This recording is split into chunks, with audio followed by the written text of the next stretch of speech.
Welcome to They Said, She Heard, the podcast where words become turning points. I'm your host, Samantha Gibson. Here we talk with leaders, dreamers, and change makers about one simple question. What was said to you, and how did it move you forward, set you back, or make you rebuild? Because sometimes the words that break us are the same ones that build who we become. You guys, I am really happy to be here. One more week, one more episode. The traction that we are gaining has been really, I say this week over week, but really, really exciting. I have got a guest with me that I have had the pleasure of knowing. I consider him a friend. And before we get hopping into that part of the podcast, you guys know I do a couple different things. The first one is I want to thank Great American Title out here off Tatum Boulevard in Phoenix for allowing us to use their podcast studio. The team here is absolutely fantastic. So if you have any title needs, commercial, residential, they are the folks to come to and are going to be more than happy to support however you need. The other thing I want to do is I want to give a shout out. Every week, I think it is so important to really give accolades to those people that are supporting the podcast, sharing the podcast, and more than anything, just really listening in and communicating back that it's making a difference in their life. That is the goal of this space. So today, James Maldonado, I didn't know who I was going to give a shout out to. And I was driving here this morning and on LinkedIn, he popped in and just sent me a message. He had heard the episode and he sees the videos and it has allowed him to feel seen, validated, and understood in the workplace. So James, I see you. Thank you for your words. And I hope that you continue listening and being a fan of our podcast. So we're going to go ahead and get hopped on this little thing. So my guest, like I said, I'm going to let him tell you his name, his title, and the company he's with. James Kramer. I am a principal at Avis & Young, and I am a commercial real estate broker. And those of you that know commercial real estate, he is one of those people that you want to know. If you don't know commercial real estate, he's still one of those people you want to know. So we will make sure to tag him on all social media platforms so you guys can connect and see his journey, follow his team. He's an amazing human being. I'm completely biased. So he's an amazing dad. I think I tell him that all the time. I'm sending him messages of, you're such a good dad. And then his team just really respects him. And anytime we go to press coffee, he's like Mr. Popular. People come up and say hi to him. So we are going to go ahead, James, and hop in. I'm going to ask you this question and anything that comes to mind. So again, no right or wrong answer. It's just really what pops out. So what is something said to you and how did it move you forward, set you back, or make you rebuild? Easy answer for this one. It was probably 20 years ago. Okay. I had been in the business 2 years. I kind of moved out to Arizona, didn't have a job. The job market was weak. Got into commercial real estate. I have a finance background. And I'll never forget this conversation that I had with my dad because I was 2 years into my commercial real estate journey. And my first year, I worked a lot. I was like a 7:30 to 5:30 guy. I was very consistent, and I made $11,000, which was crazy. Yeah. And so then year two, totally killed it, worked even harder, made 33 grand. So it was kind of one of those inflection points in my career where I called my dad. And I really respected my dad. He was just calm, cool, and collected. He was a great listener. And so he kind of heard me out. And he said, well, hey, are you good at it? And I was like, well, I think I'm good at it. But 11 grand and 33 grand, like perhaps maybe I'm not good at it. Like maybe I suck. And he's like, okay, well, do you like it? And I said, well, yeah, I like it. But again, 11 and 33 grand, like I don't like that part. So what do I do? And he just kind of chuckled and he goes, give it one more year. And that was the defining moment where I gave it one more year. I kind of sold out again, worked really hard, followed my plan, was consistent, and then things got better. And, even through like 2009 and COVID and when things got, disrupted. Yeah. And things were challenging, I still kind of weathered that storm too, but it was that call with my dad for sure, without question. Yeah. That's so interesting. So I always find it fascinating. I was actually talking to someone on my way here today. I said, as women, I think the pressure that us as women put on ourselves and then the pressure that men put on themselves are two different things, right? And we hear things differently. We process things differently. So it's interesting to hear that you had that conversation with your dad, because from like my perspective, that's a very calm conversation. And I think a lot of women, we tend to be more emotional in it, where if we were to call our dad or our mom for that matter, a friend, whoever, I think we tend to be more emotional about it, right? Like we're almost desperate for the answer because we're almost expecting the answer to be, okay, well, go try something else. I love that he kind of just was asking you those quantifying questions and kept you where he wanted to be. Like he didn't skew you one way or the other. Do you was that like a normal pattern with you and your dad, that he would just kind of let you talk it out with him? Or would he try to steer you places? Yeah, so I grew up in the Midwest. I'm a Mm-hmm. Wisconsin guy. And I think there are a few things that are woven into the fabric of Midwest people. And again, I'm not trying to generalize everybody by any stretch, but I just, I think quitting is not really a viable strategy for everything. Mm-hmm. I think, stopping early, pivoting, because pivoting is a whole different discussion. That takes strength, it takes courage, takes a lot of self-belief. So people that up and pivot, cut on a dime, change their lives for whatever it is, personal, professional, like that takes courage and guts. But sticking around and facing the fire and facing the music also takes guts. And so I think you gotta, there's all these memes today and there's all these inspirational, Instagram pages, and they're all like, choose your heart. And when in that moment, I think staying was very hard. Mm-hmm. And I think pivoting would have been just as hard. So I don't think I did anything that was, crazy difficult in terms of one way or the other. I think the path that was in front of me, whether I went right or whether I went left, was going to be a challenge, just a different kind. And I obviously chose the one path, and it worked out. And I think in that moment, though, I was also confident that had I pivoted, that would have been the right choice too. I think I would have landed on my feet and figured something else out. Mm-hmm. But yeah, in hindsight, I'm very thankful for that conversation with my dad. He ended up passing away like the next year.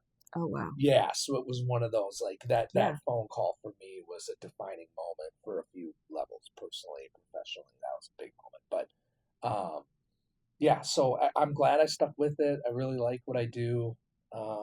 It's allowed me. You're great at it. Dad. Well, I'm okay, but thank you. Says the great ones. The great ones always do that. No, I'm at that point in my career too where I'm young enough to have some energy. Yeah. I'm also old enough to have a certain skill set and level of experience where, I think I've got a good runway to do some fun things professionally. And I'm kind of strategizing on that, planning on that. I'm kind of taking that and putting it into action. Yeah. Well, we were talking about that a few weeks ago, I think it was.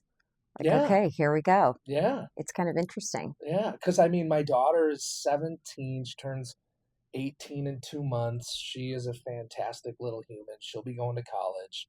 My son's in college. And, I'm going to have an empty nest. And there's going to be parts of that are great.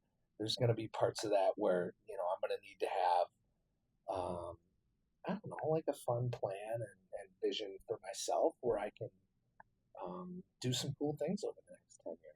Yeah. Well, and I think that's something, commercial and residential real estate, I tell people again that it's a grind. And like you expressed, I think it is so important for people to understand whether, like you said, if you choose to pivot or if you take on this career, especially in real estate, it is a grind. It is all those micro decisions that are, because you have to build a pipeline, right? You start from nothing. So you used a perfect example early on. It's like you did quote unquote all the things. So you worked full time, you're going. It doesn't guarantee you're going to make anything. No, It guarantees nothing. Yeah, and Nothing. I was still taking my punches. And oh yeah, for any of you young listeners out there that, whatever stage of this game that you're on and wherever you're at in your path, it's challenging, it's thankless.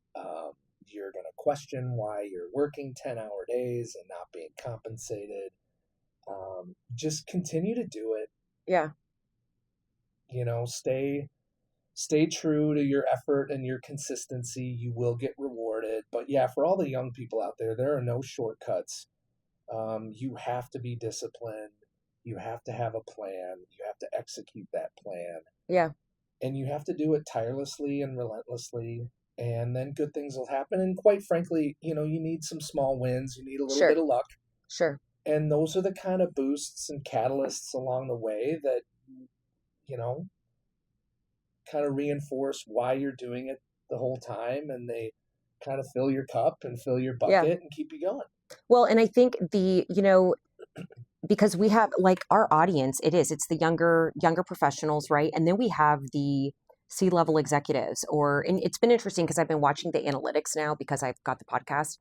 It's so fascinating to me because a lot of our audience is coming from those 5,000 and above headcount corporations. Oh, wow. And a lot of the senior leadership and executive leadership, which I found shocking. I was like, okay, there's something good happening here.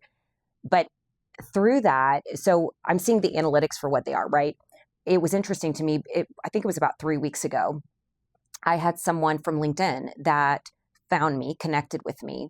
He had a 30-year running and like executive producer, big network kind of thing, left that job earlier this year.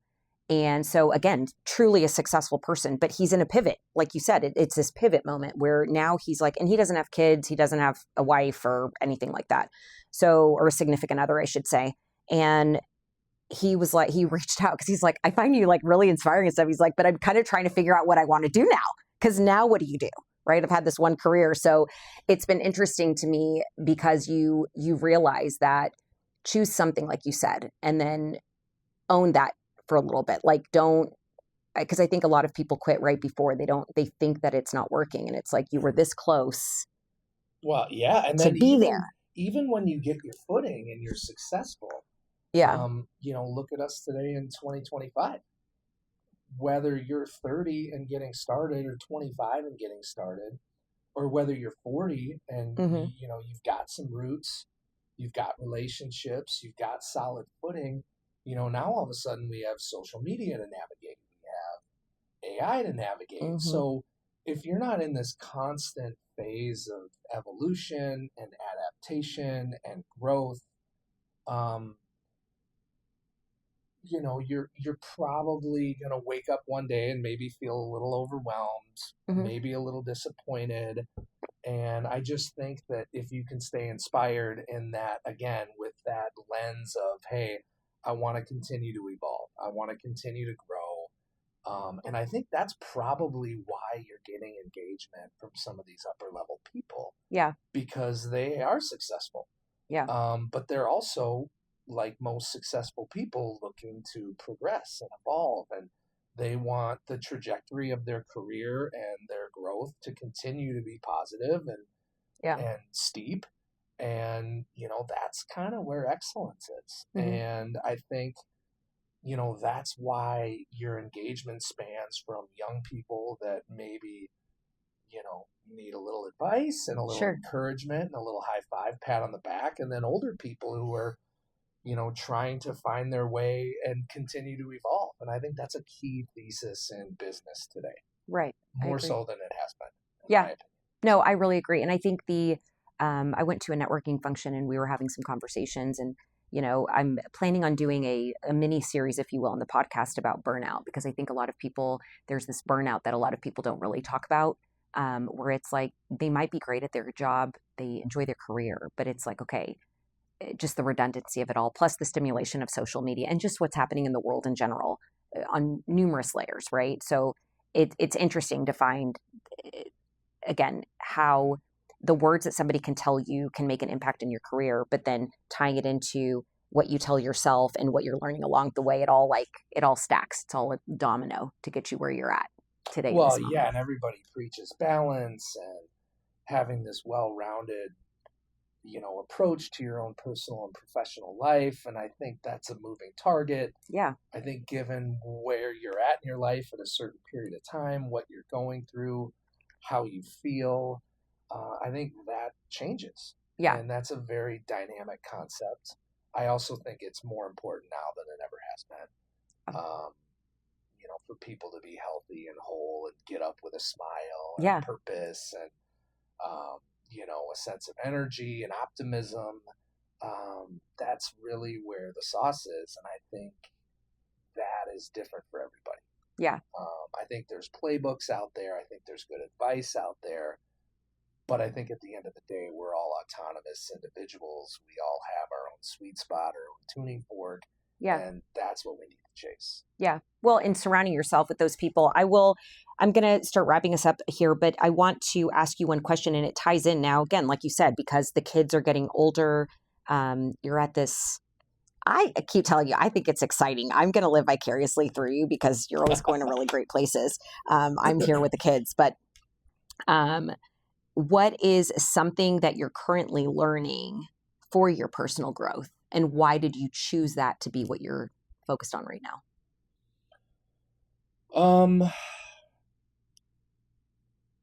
I think probably the most important part of my life has been being a dad, mm-hmm. and more specifically a single dad for a long time.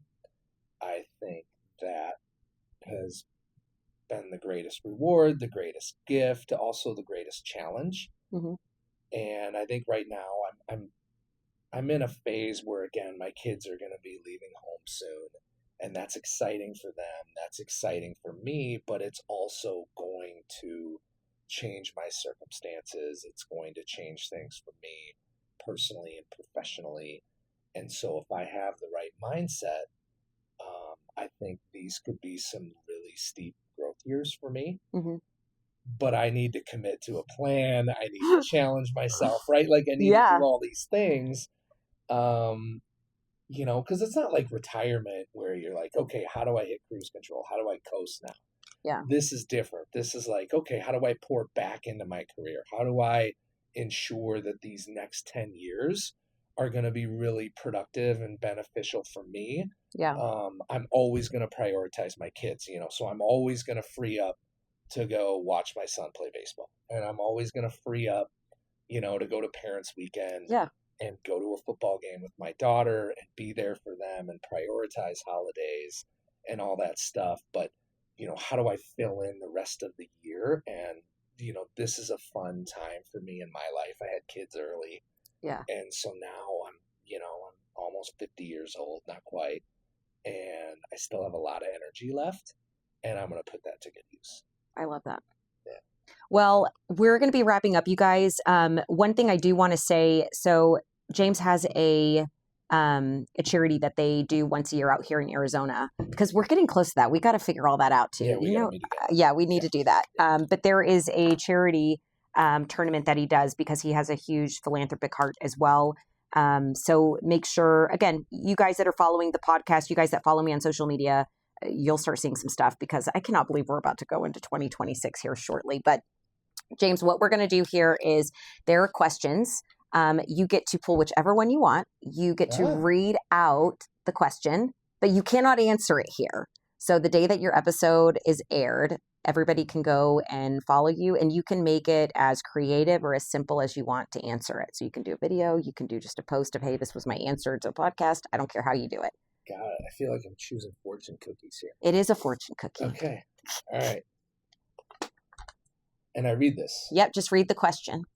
What's something small that instantly turns a bad day around for you? Okay, there you go. And then you get to answer it. That. So the day that your episode goes live, you'll have that. Thank you guys, as always, for following. Thank you for taking what you need, sharing what you hear. Make sure to leave reviews. In a world where there are just a lot of spinning plates going around, I want to encourage you. something as simple as a podcast within your workplace, sharing it, asking questions. Questions as simple as this. We ask on this podcast such a simple question, and yet the wisdom that you learn, or being able to allow somebody a safe space, if you will, to just share what impacted their life. Again, it either made them move forward, move backward, or rebuild is always important. So don't forget, I see you, I love you, you matter to me. And with that, we will talk to you soon. Bye. All right. Quick and painless. No, that was good. There you go.